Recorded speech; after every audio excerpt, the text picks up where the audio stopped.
தெரியாது. கிரேப்ஸா? இது அது ஸ்ட்ராபெரியா? செர்ரியம். இது செர்ரி. அது செர்ரியாம்ல உடனே சொல்கிறான். அது செர்ரிமா. அவளுக்கு ஸ்ட்ராபெரியாம்டா.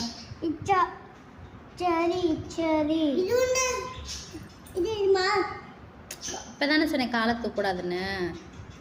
காலை கீழே போடு.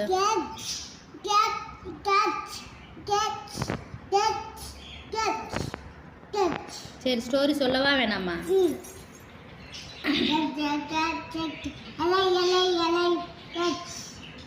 முடிஞ்சதா? ஸ்டோரி சொல்லலாமா? அந்த காலத்தில் ஆங்கிலேயர்லாம் ஆட்சி பண்ணாங்க தெரியுமா? ஆங்கிலேயர்னா வேற ஒரு நாட்டில் இருந்து நம்ம நாட்டுக்கு இந்தியாவுக்கு வந்தாங்க.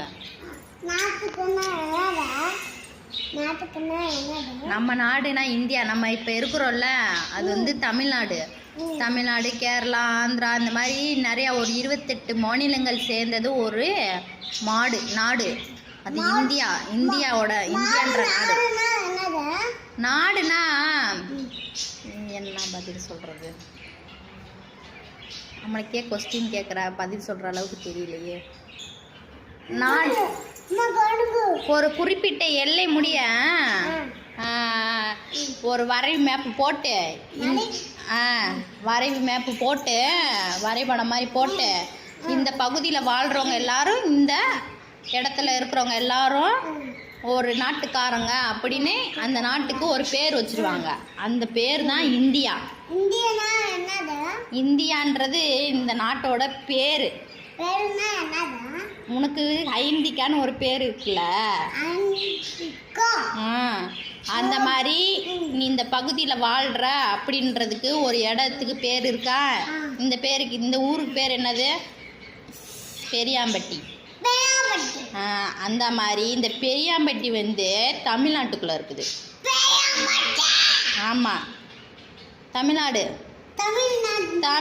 வந்து காலை தூக்காதுன்னு. தமிழ்நாடுன்றது ஒரு ஊர், மாநிலம்னா ஒரு 28 மாவட்டங்கள் சேர்ந்தது தான் மாநிலம். சரியா? கேட்குற 3 வயசு பிள்ளை இந்த கேள்வி கேட்டேன்னா என்ன பதில் சொல்கிறது? நான் ஸ்டோரி சொல்ல முடியுமா?